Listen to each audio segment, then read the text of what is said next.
You learn to read people when you deliver their food. You see the brief, unguarded slice of their life when they open the door. The exhausted parent, the lonely student, the couple having a movie night. But every now and then, you get an order that doesn't fit. A request so strange it makes the hair on your arms stand up before you even arrive.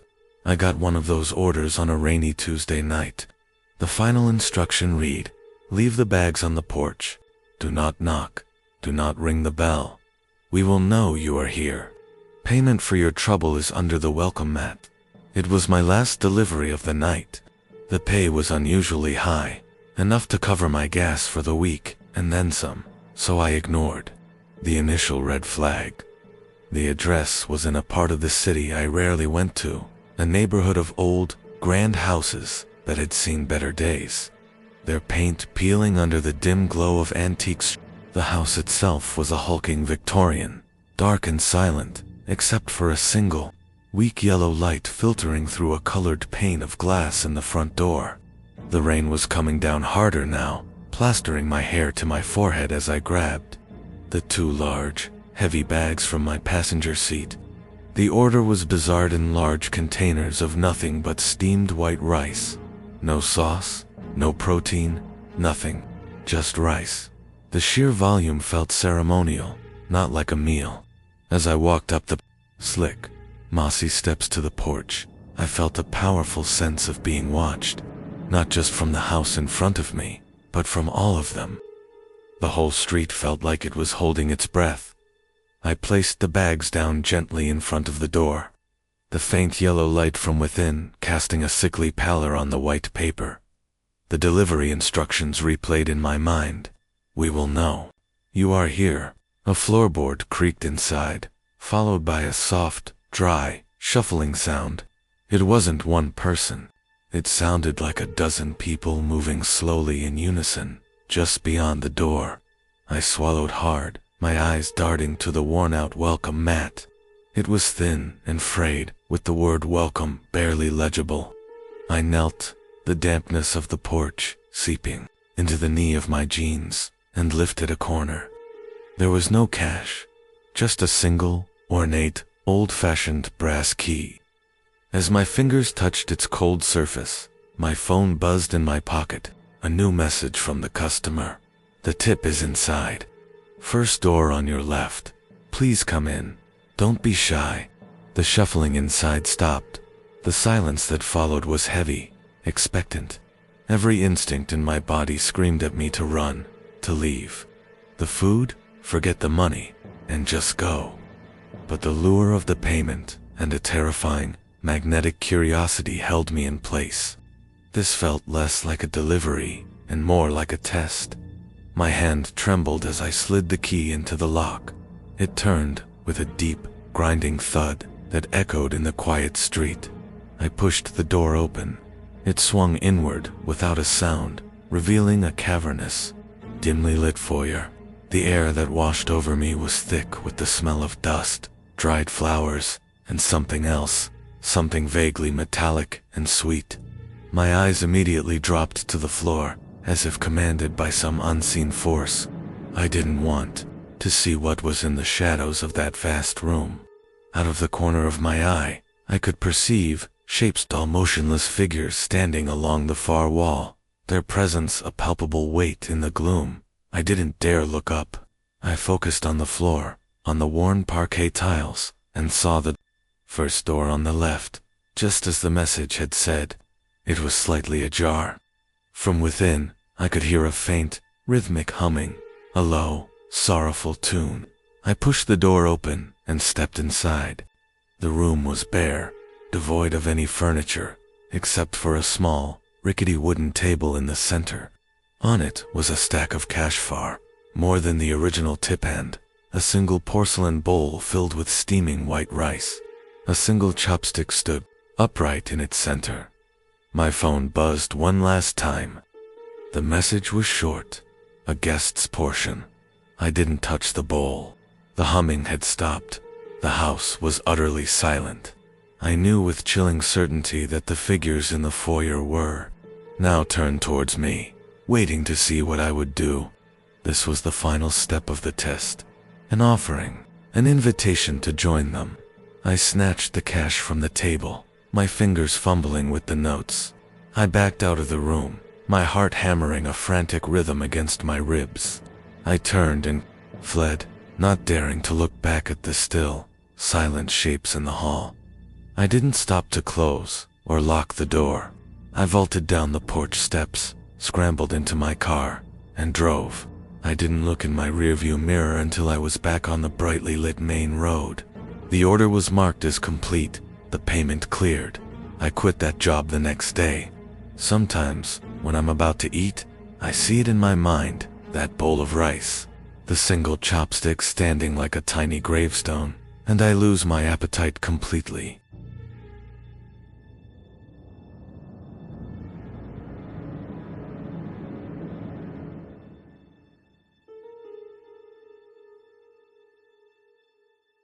As a delivery driver, an open door is a welcome sign.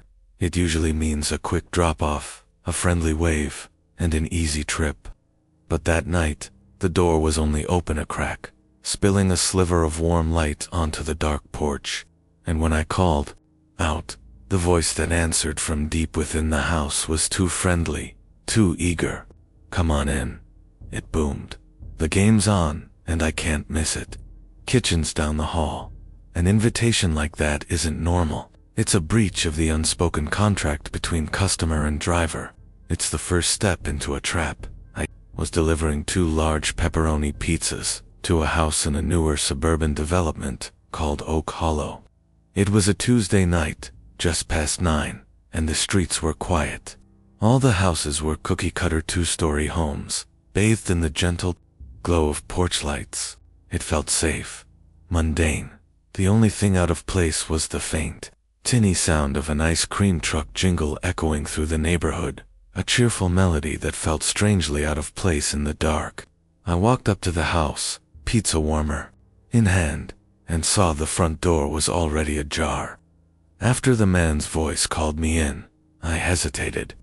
Company policy was clear: never enter a customer's home.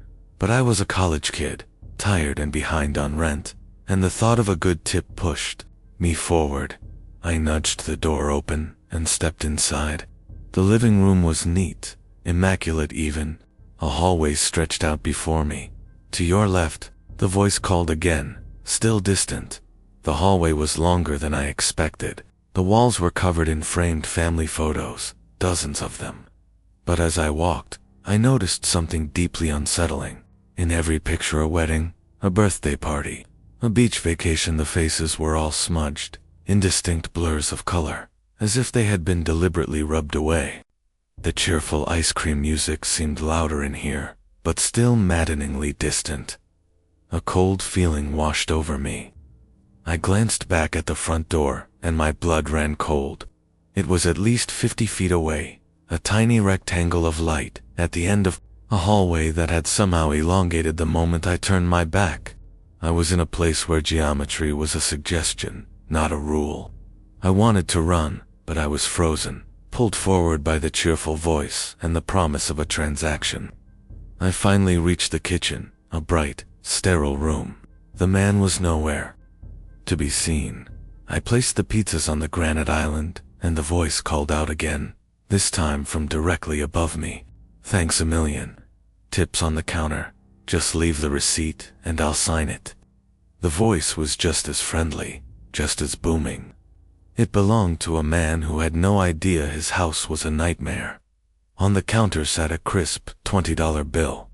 I should have taken it and left, but I was disoriented, and the idea of getting a signature, of completing the task as normal, felt like an anchor to reality. "I'm up here," he called. I walked back into the impossible hallway and took the stairs.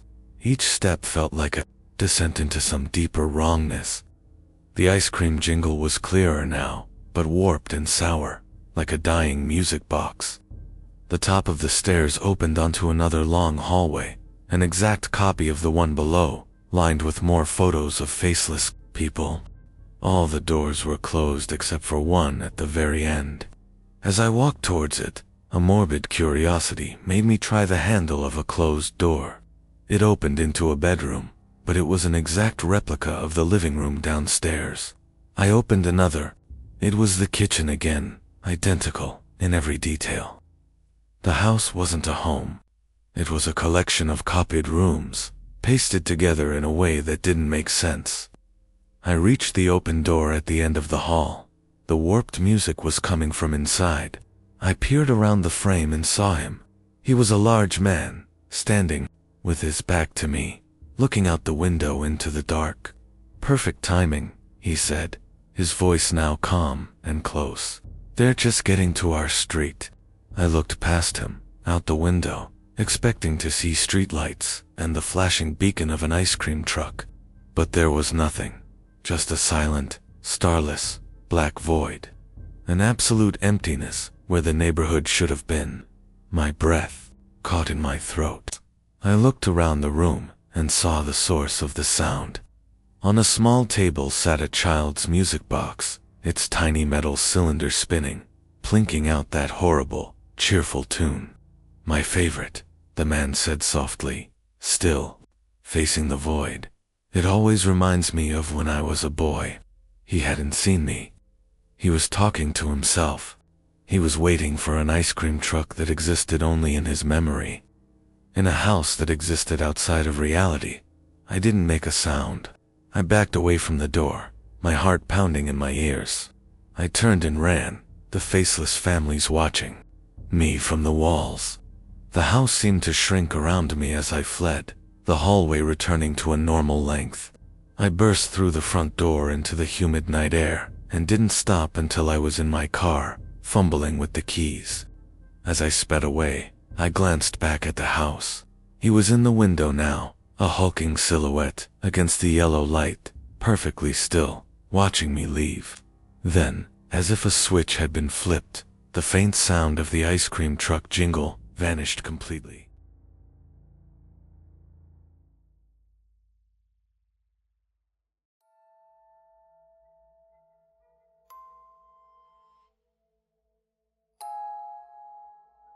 In the delivery business, you're paid to be incurious. You're a link in a chain, a ghost that ferries a package from one world to another. You take the bag, you drive, you drop it off. You're not supposed to wonder what's in it. But one night, I was handed a package that made curiosity feel like a survival instinct. It wasn't in a paper bag or a pizza box. It was in a small, heavy, medical-grade cooler, the kind you see in movies just before the mad scientist monologue, and it was humming. I worked for a premium courier service that contracted with a few high-end food apps. My job was to be fast, discreet, and reliable.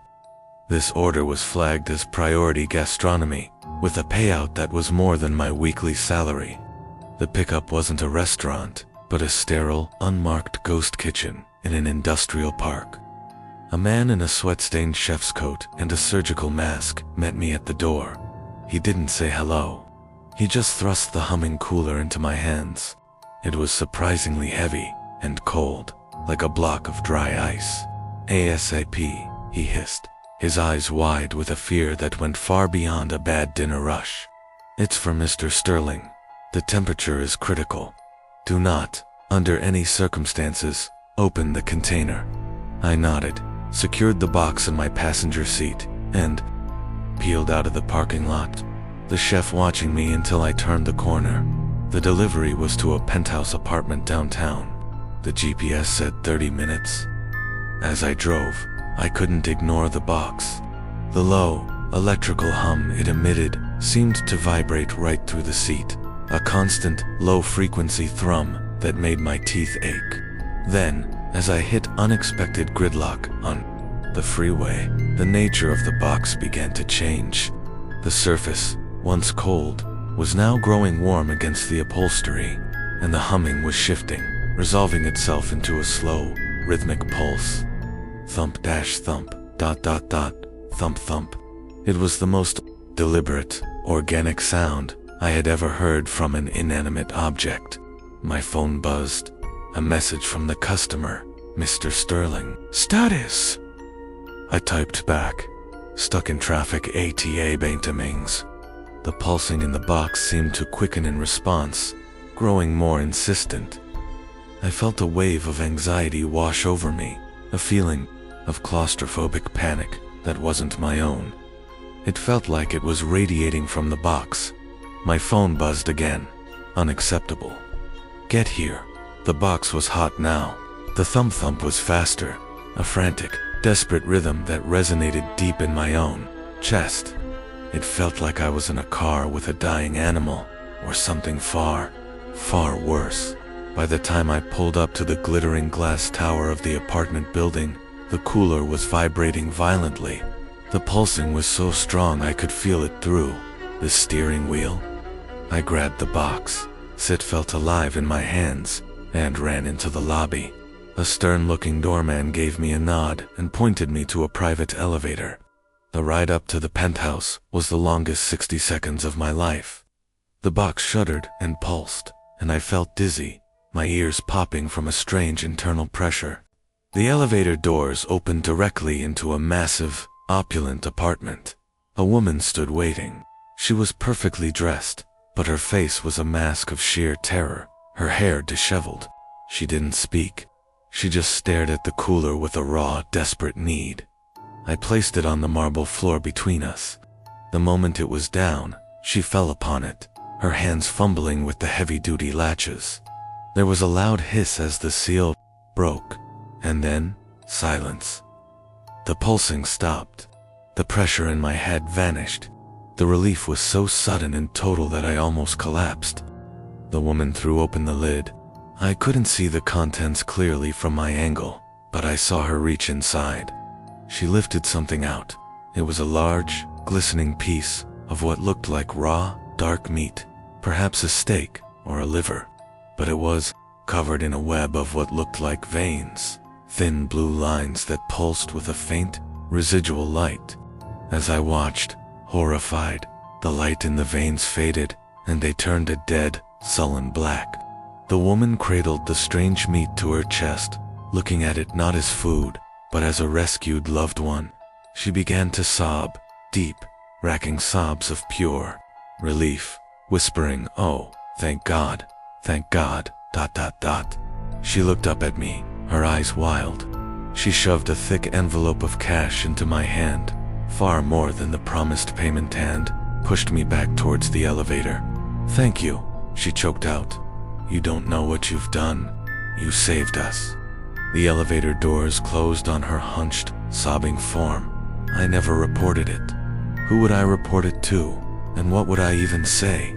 I quit that job. I couldn't shake the feeling of that living, pulsing box, or the image of that fading blue light. I can't bring myself to eat meat anymore. Sometimes, late at night, when the house is quiet, I'll feel a phantom pulse in my chest.